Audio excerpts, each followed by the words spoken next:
even get to cross. What is up, YouTube? Welcome back to Mind of a Madman. This is video number 2, the official first video I'm doing with an actual topic other than saying hello when introducing myself. Today's video is going to be a simple but complicated theory based on one of my favorite animes. I'm hoping one of yours too, since you probably clicked the video and saw the name, Dragon Ball Z. Before I start, I just want to give a quick shout out to another YouTuber who gave me inspiration for this video, Geekdom 101, Big D over at Geekdom. A lot of interesting and really cool topics about Dragon Ball Z, as well as Star Wars, One Punch Man, and a few other things that you probably would find interesting. In the description box below, there'll be a link to his page to go check him out. Something I'm going to do for most of my videos, if I find inspiration from another YouTuber, I will be shouting them out in my video. So just so you know, I will never try and take credit for anything I thought of first. If they thought of it and I got it from them, I'm going to give them a shout out for it and just give my own spin on things. But first, here is a big what if scenario from the Dragon Ball Z series, specifically one of the most disliked arcs of the Dragon Ball Z series, the Buu Arc. So here comes the main question. What would have happened if Spopovich did not beat up Videl? A little background information: Spopovich was a regular human fighter who was eventually possessed by Babidi. Not possessed, but given power and mind control over him. And he ended up fighting in the World Martial Arts Tournament. In the previous tournament, he lost to Hercule, or Mr. Satan. And because of this, he took his revenge out on his daughter Videl. In the beginning of the fight, Videl she was holding her own. However, Spopovich, of course, being powered by the evil magician, was more powerful than she could handle on her own. So, of course, he starts to own the fight and literally almost kills her. Now, because he sees this, Gohan, sitting on the sidelines of the fight, powers up to Super Saiyan 2 and is ready to go out and take care of business and take Spopovich down. This, of course, has Supreme Kai and Kibito witness this power-up, and they make their plan from that point, that when Spopovich is to see that power in the ring and eventually attack him. Lends the question, at a World Martial Arts Tournament, we all know killing is against the rules. So at any given time, they could have called the fight and stopped the fight without it getting to the point where it got to. So if they had done this from the beginning, Gohan never would have powered up. If he'd never powered up, they'd never have made that plan to make him go Super Saiyan 2 in the ring. Piccolo would not have had to say, yes, go ahead and do it, and Gohan just would have fought the Kibito fight, probably in his base form, never showing his true strength. So what does this mean for the story? Well, if this would have happened, what I think would have happened specifically would be Gohan never would have powered up, the Kibito fight would have ended after base form fighting, and Gohan probably would have won. Does not seem Kibito has the strength, in comparison to the other Z fighters, to hold his own against Gohan even in his weakened base state.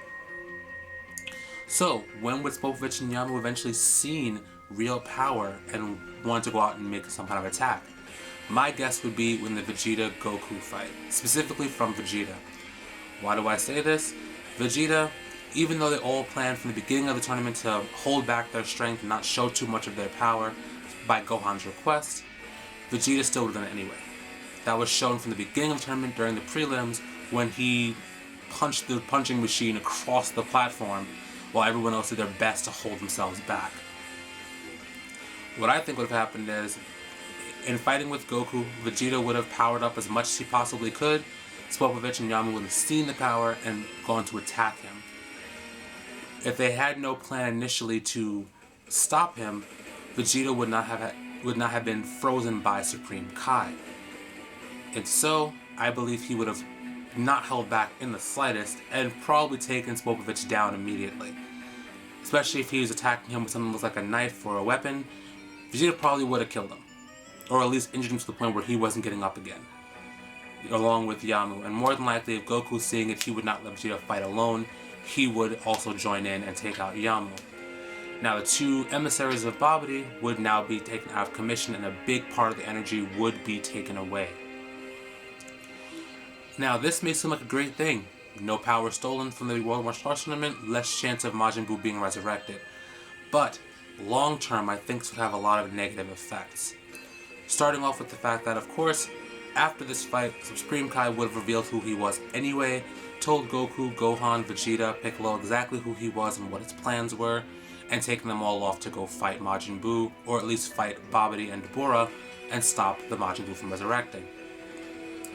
Now this may seem great because there's less energy involved, but I do think what would have happened at this point would be Supreme Kai, seeing Vegeta have no mercy in taking out Spopovich, he would have stopped Vegeta from going, or at least tried to. And if he couldn't stop him, he would have kept a closer eye on Vegeta, knowing he's the exact type of mind Babidi looks for. Now, what would have happened sooner? Kibito would have been with them inside the ship, because the Yamu would not have come to the ship to open up the doors. Babidi never would have came outside. They've all been welcomed inside for the fighting tournament we saw between, of course, Vegeta and Pui Pui and the rest of the fighters on Babidi's side. What I think would have happened is, the same way it already went down, Goku would have defeated his enemy, Vegeta would have defeated his with no mercy, and once again, Supreme Kai would take a second to think, do I really want Vegeta here, considering Babidi would love to take over his mind about everyone else. I think the second he saw that Vegeta started having some kind of effect of mind control, and considering the fact Kibito probably would have been with them in the first place, he would have had Kibito transport him away outside of the ship as far as possible. Maybe even taking him back to the Kai planet, just to avoid this amazingly powerful fighter being taken over by Babidi. If this would have happened as I think it would have, what would have happened simply after this would have been the Dabura Gohan fight, in which I think Gohan would have won the fight if they did not stop it when they did. Gohan would have easily beaten Dabura if he went all out, because Dabura had about the same power as Super Perfect Cell, according to most people looking up online, and even though Gohan was not at his same strength, he was still stronger than Cell at this point. This is proven by Supreme Kai's own words, watching Gohan power up. Vegeta makes the comment saying he had more power when he fought Cell, but Supreme Kai does make a note of saying that may be true, but he's still the most powerful warrior at this tournament. Which leads me to believe that after some fighting, Gohan would have defeated Dabura. Now, let's just say for argument's sake, somehow that fight would have given enough energy to awakening Majin Buu. I don't think it would have, because the main fight that caused Majin Buu's awakening was the Vegeta-Goku fight, in which they were literally trying to kill each other at this point. And those two going all out Super Saiyan 2 puts off a lot more energy than Gohan and Dabura were. So, but by argument's sake, if Majin Buu was awakened, we now have Vegeta, not mind-controlled, Goku, Gohan at very high strength because there's still sensory beings available, Supreme Kai and Kibito all to go against Majin Buu. More than likely, Goku would have seen the fact that they could not beat him as they were. He may have gone Super Saiyan 3 and just taken him out from the beginning, but I doubt he would have, considering his whole point of bringing the boys in as the fighters, Goten and Trunks, was because he knew he wouldn't be around past this one day. However, I don't think we would have gotten Gotenks at this point. Why don't I think so? Because Vegeta and Gohan were both still alive. I think what would have happened is, on Kami's lookout, instead of teaching Goten and Trunks the fusion method, they would have learned from Vegeta and Gohan making fusion. And do I think this Gohan fusion would have actually won the fight? Of course I do. Gohan and Vegeta are years and years ahead stronger than Goten and Trunks, and they would have easily been 10 to 20 times more powerful than Gotenks. Not to mention they're both much more serious fighters, unlike the boys who were still kids who had the personality of wanting to show off. I believe Gohan and Vegeta would have fused under Goku's instruction, taken out Fat Buu, and that would be the end of the Buu Arc. Now this may seem great because of course the world doesn't get destroyed, no one dies, other than the people who are already dead, and anyone who was dead at this point, which only may have been Piccolo and Krillin, but I doubt that as well considering Dabura would have been killed, so they both would have been able to come back from their stone prisons, if they were even there in the first place. Now, this may seem great because no one's dead, Buu's gone, fight's over, except for one thing. We're missing one of the main factors that happened because of the Buu Arc, the Z-Sword. If Gohan and Vegeta had taken him out without Gohan being taken to the Kai planet, which he never would have had to be at this point, he would escape without injury from the fight and Vegeta would still be alive. Goku would eventually go back to Otherworld. Gohan would never pull the Z-Sword, and of course never release Elder Kai, which would now mean Gohan would never achieve his ultimate form. He would only have Super Saiyan 2 at this max state, and still would have to train to get stronger. Goku would eventually go back to Otherworld because Elder Kai was never released to grant him a life, which would completely change the end of the story in which Goku, Vegeta, all of them would go back to the next World Tournament and meet Oob.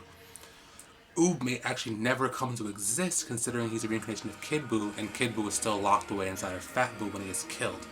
So the reincarnation option may not have been an option in the first place. But like I said, the biggest thing we would see is no Goku coming back to life again. Goku would have continued his time in Otherworld, and eventually the series would die out with Goku still being dead. This, of course, is just a complete headcanon theory, but I do think there'd be a couple of positives. Knowing Goku's gone for good, I do believe Gohan, seeing that there are still threats out there that need to be handled, and his father will never be able to come back and save him from them, he may have picked up the mantle and started training again as he was supposed to after the Cell Arc. I'm a big Gohan fan, I'm probably a Gohan fanboy, you can call me, so this may just be me thinking best of him because of who he is and what I think of him. But I'd like to think that Gohan, seeing Goku be gone for good at this point, would actually pick up training. Specifically now after he's fallen in love with Videl and watched Videl, knowing that she could have died easily from Majin Buu, he would want to protect her as much as possible. I believe he stopped training after this point because Goku was alive again and was much more powerful than he was. So he felt, what's the point of me training? I may as well become a scholar like my mother wants and end things there. But with Goku gone, I do think Gohan would have trained again to become as powerful as he was, if not stronger, to protect his now wife and future family. Of course, this is all just a theory, a big what if Spopovich would have been stopped from the beginning and Gohan never powered up in front of Supreme Kai and Kibito. This could be completely wrong. If you have any other theories, opinions of what could have happened if Spopovich would have been stopped without Gohan revealing his power, please leave a comment in the section below. That's all for me today, guys. This has been Mind of a Madman. Please remember to like, comment, subscribe, and I'll see you guys next time. Peace.